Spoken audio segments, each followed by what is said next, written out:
for inviting me here today to speak at the Stop the War Coalition. It's not the first time I've addressed the Stop the War Coalition event. The first one was when we founded the Stop the War Coalition in 2001 at Friend's house on that evening. And I don't believe any of us who were there that evening would imagine that in 2016 we would still be in existence, and indeed probably bigger than ever, because of the importance of having a voice for peace and a voice for reason in our country and in the way in which we approach wars and the way in which we approach the policies that we want to follow in the future. And so I want to say thank you to all those that have been so active for so long in standing up for a world of peace, rather than the idea that you solve every problem around the world by sending troops and bombers in to bring about a peace.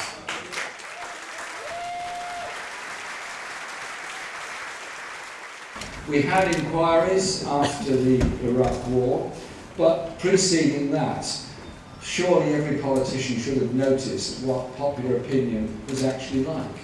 The huge march that we had in London was paralleled by events in 600 cities around the world. Somewhere along the line, the political establishments all across the Western world, or most of the Western world, got it wrong and sent the troops in. And we are paying the price for that, and a lot of people, more importantly, have paid the price for that with the loss of life, be they civilians or soldiers on any side of the conflict. There is an issue here of the refugee crisis that comes as a result of these wars. The refugee crisis that is a global crisis. There are more displaced people on this planet now than there have ever been at any time in recorded history. The majority, the vast majority of refugees in any part of the world end up being looked after in a barely sustainable way in often the very poorest countries in the world. The numbers that actually make it to Western Europe or the United States, North America, or other parts of North America or Australia is actually very, very small. I don't like to use the word burden, but the support that's given to refugees often comes from the poorest countries and the poorest people doing what they can to support them. And I think we should just reflect on that for a moment. It's often very poor people in Greece that are helping to feed refugees that arrive on boats landing on an island that is already very crowded and virtually bereft of its public services. And so there is a hand of humanity that's reached out at a local level. Sadly, that hand of humanity is not reached out in the way it should be across the whole of Europe or indeed across the whole of North America. I simply say this: you won't solve the refugee crisis with gunboats, barbed wire, tear gas and opposition to them. You will only solve it by a hand of humanity and friendship and dealing with the causes of the refugee crisis.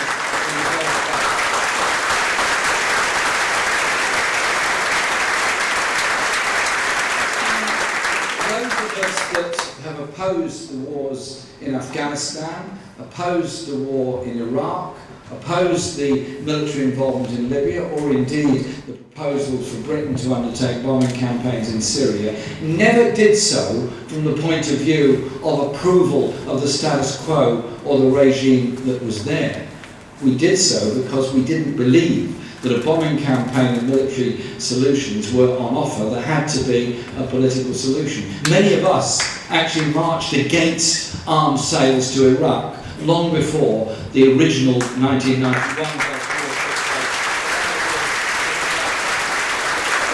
And the crisis in Syria is, of course, the main source of the refugee crisis at the present time. I say this: the pain and suffering and deaths and loss and destruction in Syria has to stop. There has to be a ceasefire. There has to be an end by bombing by anybody on any target anywhere in Syria now.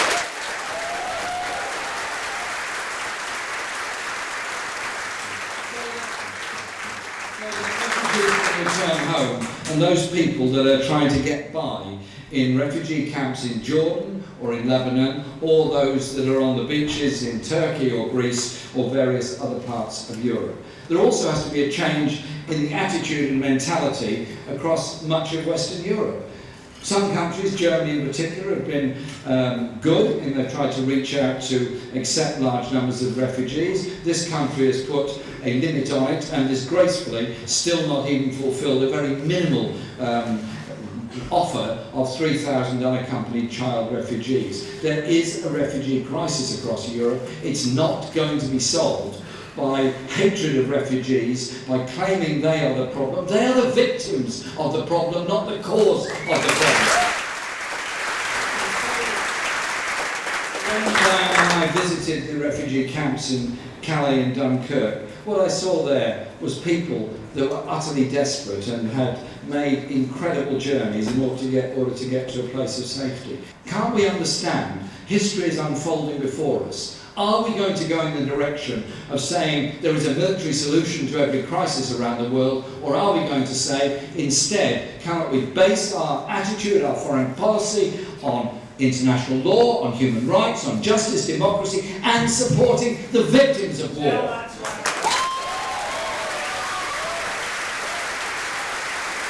To look at the war that's going on currently in Yemen, and the bombing that's taking place in Yemen, then ask yourself some rather difficult questions. Where did those weapons come from that have been used in order to bomb Yemen at the present time?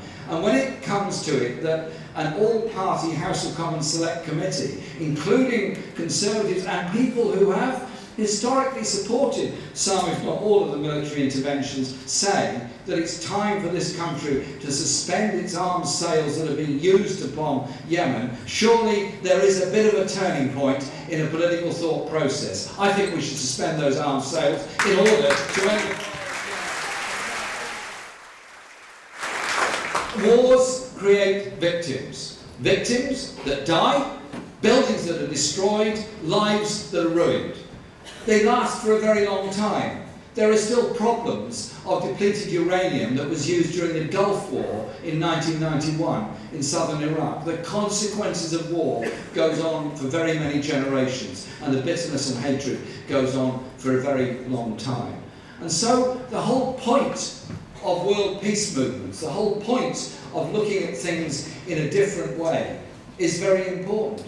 I want to thank Stop the War Coalition for its enormous contribution to showing there was opposition to Afghanistan and Iraq wars, showing that there is a huge body of public opinion in Britain, maybe not adequately represented in the media, that say, well, actually, there is a different way of doing things. We can make a different contribution to this world. And what I want to see is a foreign policy dedicated to universal human rights, dedicated to supporting and promoting democracy, dedicated to bringing about a decent opportunity and standard of life and living for people in often the poorest countries in the world. The juxtaposition of a massive expenditure globally on arms and a relatively minimal expenditure on clean water, sanitation, housing, farming, and all the other things that matters, and not doing enough about climate change and global weather pattern changes, which have such a massive impact. Those are the issues we should be concentrating on. A political solution, a human rights solution, a democratic solution, a development solution. Otherwise, we're going to descend into what war next, in what country next. Our purpose surely is that we're actually united on all of those issues. United about the kind of world we want to live in, and united in understanding there are people all over the world that actually have very similar ideas and wishes. But 2 weeks ago, or less than that, the Conservative Party conference decided the big problem facing Britain was actually registering everybody of foreign birth and where they work. We cannot descend into a society based on suspicion and xenophobia and all the racism that comes from it. Societies that come together, multicultural societies that come together, wanting peace, wanting justice, wanting social justice and opportunities for all, are societies that do well. Societies that go in the other direction of dividing people by xenophobia, by racism, don't achieve very much, because when you've ended up with all the blame culture and all the blaming of every foreigner that happens to be here, you haven't actually solved any of those problems, either here or anywhere else in the world. The only solution is people coming together. The only solution is a path to peace. The only solution to a path to peace is dedicating yourself to the path to peace from the very beginning and condemning those that try and take things in a different direction.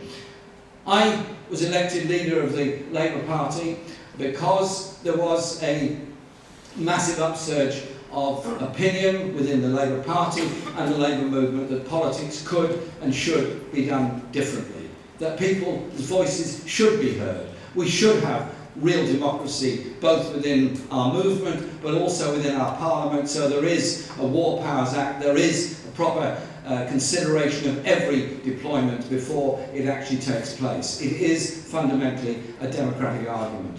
Stop the War Movement, Campaign for Nuclear Disarmament, all the many different peace organisations that have come together, most of whom are represented in this room here today, certainly understand that. Theirs surely is the voice of hope. Theirs surely is the voice of peace. Theirs surely is the voice that can bring about the solution to the terrible problems that this world faces, and the victims who face it, either by death through bombing by somebody or by destitution and poverty and sometimes death from starvation in refugee camps around the world. It's our responsibility in a world of plenty to make sure there is peace and make sure that plenty is shared, not taken for a minority who benefit so much from it at the expense of the rest of us. Thank you for all you do for peace. Thank you for all you do.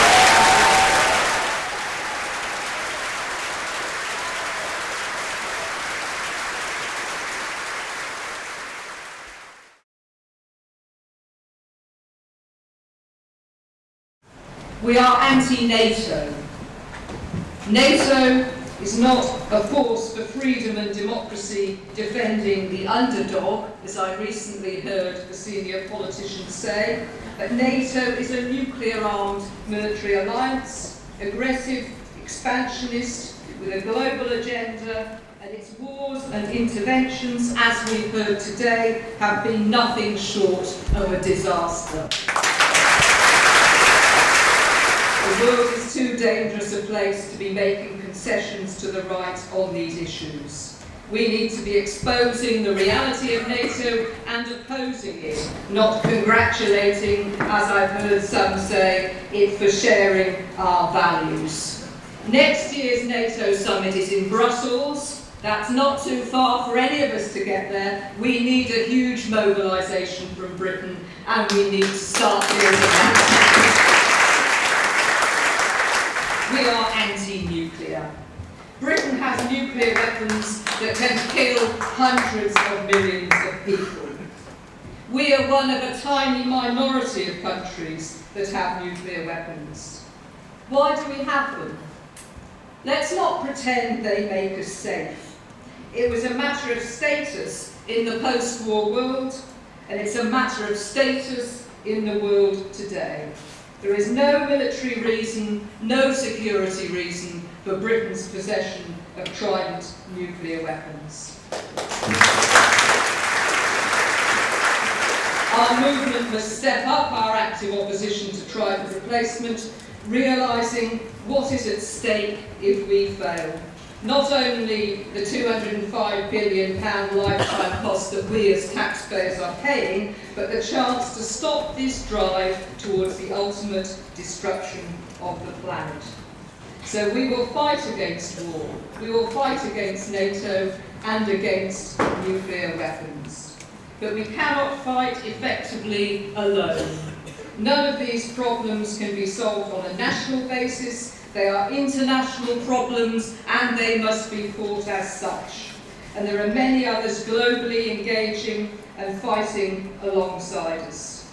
So as we move ahead as a united movement in the next weeks and months, let's step up our international cooperation, because we are the global majority and we must prevail. Thank you.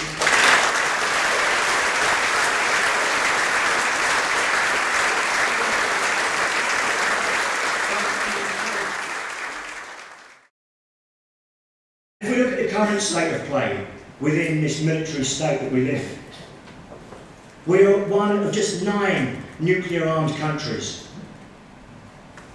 We are one of the top arms exporters in the world. We're second only to the United States in terms of the number of lethal drone strikes that have been conducted since the invention of weaponised drones. We are one of just 19 countries that continues to recruit children into our armed forces. I checked this out the other day because I couldn't believe it. On the Army website, they claim that there are military personnel from the United Kingdom in 80 countries around the world. 80. We also have permanent bases in 14 countries and overseas territories. And despite what our politicians might say about Britain punching above our weight and how we're this great power, we are also an occupied country. There are 6 permanent US bases on our soil. The United States uses us as a staging post for their hyper-aggressive military strategy, and we enable that.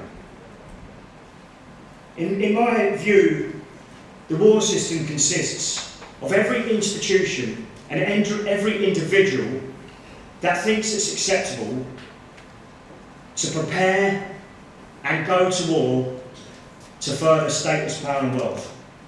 That is the extent of it in this country. And it's not just the arms companies, it's not just the politicians and the generals, it goes to the man on the street. The man on the street who reads a jingoistic newspaper and gets some sort of sense of reflected glory in the knowledge that our troops are invading and occupying countries elsewhere. And so this is a big challenge in front of us. A big challenge to counter this war system. Veterans for Peace say that war is not the solution to the problems of the 21st century. There are other ways of dealing with the problems of climate change and poverty and migration. We need to reject militarism, demand nuclear disarmament, abandon the arms trade, expel foreign forces from the United Kingdom. We need to close all UK foreign bases and bring our military forces back to these islands. We must liberate this country, the people and the resources from this war system. Thank you.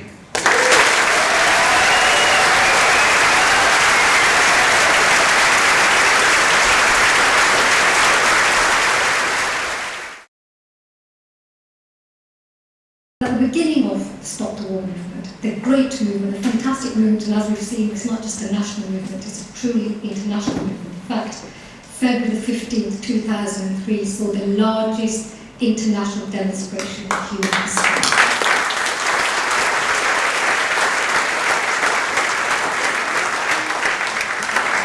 And that is the antidote to the craziness that our so-called leaders have driven us and still want to drive us into. And we predicted then, and we fought then to say, stop the war, because actually we'll create more violence and more insecurity and more terrorism. We said then we need to stand up for civil liberties, because we predicted that as the drive for war went on, then we would have an impact right here at home in the UK. And we live in a totally different country from the one I grew up in, where I, as an NHS worker, will now be duty-bound to look out for signs of radicalisation. Where whether you're a nurse or a doctor or a teacher or a lecturer, you are now the state's spies. And if you don't report, you'll be held responsible. And so all those claims that Al-Qaeda, remember Al-Qaeda, we've got ISIS now, but back then, Al-Qaeda was the biggest threat. They're trying to change our way of life because they hate it, they hate our freedoms. You know what, Al-Qaeda and ISIS did not take away those freedoms. It was our government.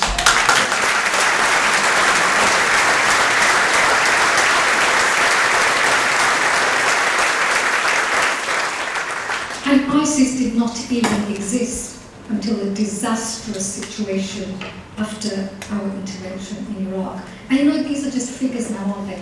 When I say millions of people have died, have been killed, people who had nothing to do with 9/11, people who had no hatred for the West. In fact, if you go around the world, generally people do like the West. People may not like our governments, just like we may not like their totalitarian regimes, but we're not against the people over there, and they're not against the people over here. It's the governments who are seeking to divide and to dehumanise and make it easier then so that we can carry on having our breakfast and our tea and our supper in the knowledge that we're okay. And it's just those foreigners doing all these awful things, and something must be done.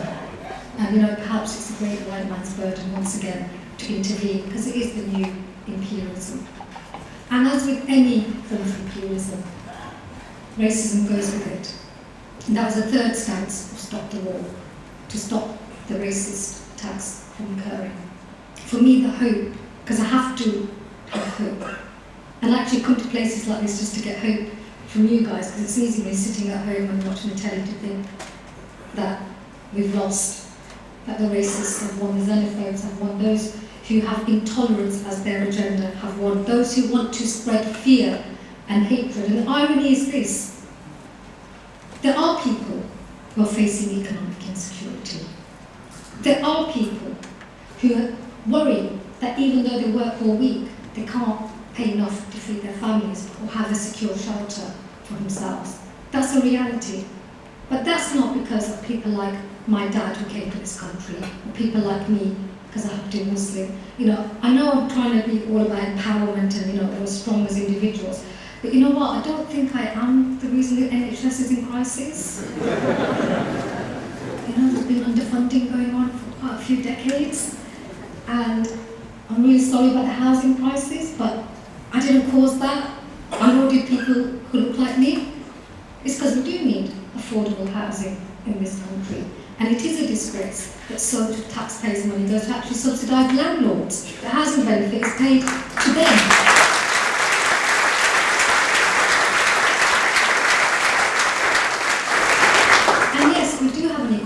Which works for the 1% and not the 99%. But that's not the fault of immigrants or foreigners or Muslims, as we're be told constantly, by the very people who benefit from that system. And they prey and they scapegoat. And whether it's about what's happening at home or what's happening abroad, it's the same focus. And I try and say to my fellow Muslims, although it's personal, try not to take it too personally. The Jewish people went through this in a horrific manner. In Europe, in our enlightened, civilized Europe, within living memory, we saw 6 million people exterminated because they were scapegoated, because they were blamed for the economic woes of the system, which they did not cause. So don't let anybody say to you that sticks and stones may break my bones, but words were never heard of, because hate speech does lead to hate crime and, in the end, to genocide.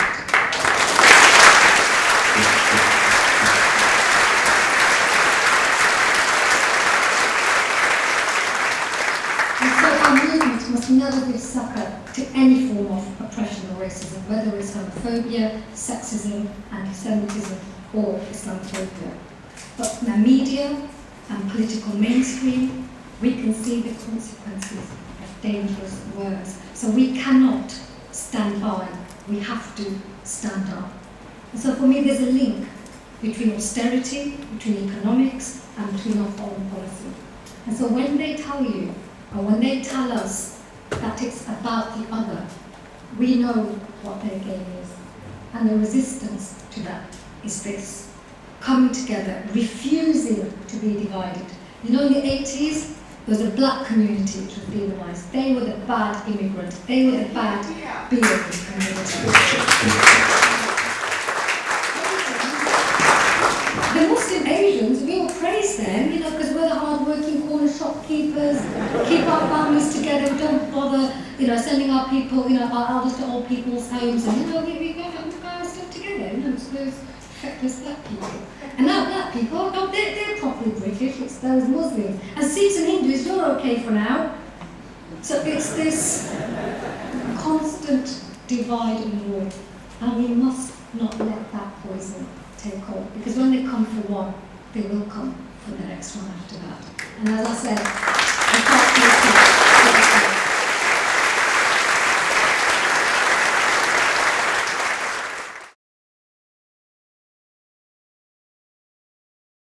Nobody thought 15 15 years ago. And 15 years ago yesterday was the day that Afghanistan was invaded. Nobody thought we would still be going in a war which has lasted longer than the 2 world wars put together, which has killed and injured millions of people, and we don't get official figures because they don't count the official figures in Afghanistan and Iraq or anywhere else. And where we have a situation where these wars seem to be endless wars. And we don't have to take this from the anti-war movement. Over this summer alone, we've had the Chilcot report.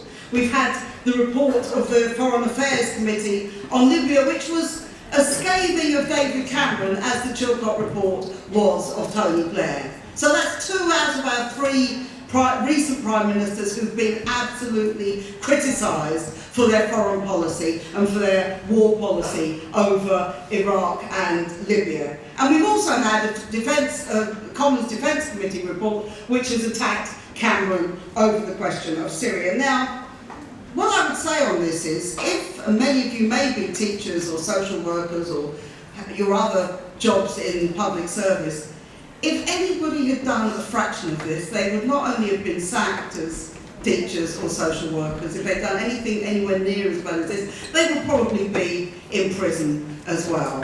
And it seems to me that we have a huge problem here, that we cannot hold to account our successive Prime Ministers. It's one reason, there are many, many reasons, it's one reason I'm so pleased that Jeremy is the leader of the Labour Party, is just as we all know, been re-elected as leader of the Labour Party, and that for the first time in my lifetime we have an opposition, a Labour opposition, which is committed to anti-war policies, and what a great advance forward that is. Facing a political choice over which direction we go in this country. And we've had the Brexit vote, we've had all that going on, but there is obviously a crisis over refugees, and this is going on across Europe, where we have the horrible spectacle of the Hungarian government having a referendum on whether or not refugees should be allowed into their country. We have the rise of racism across Europe with everything that entails. And I would just like to make clear, and Salma has made the point, a number of other people have made the point before me, that this racism and the refugees, very, very largely, they are the products of the wars which we started 15 years ago and which we are continuing with.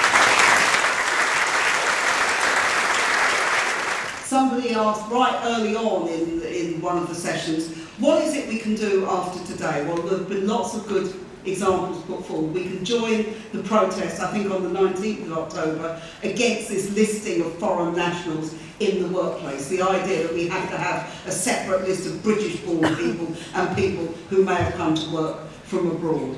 We can join the campaign to have an arms embargo on Saudi Arabia and to say that we're not going to sell arms to Saudi Arabia or to Israel. We can do that. We can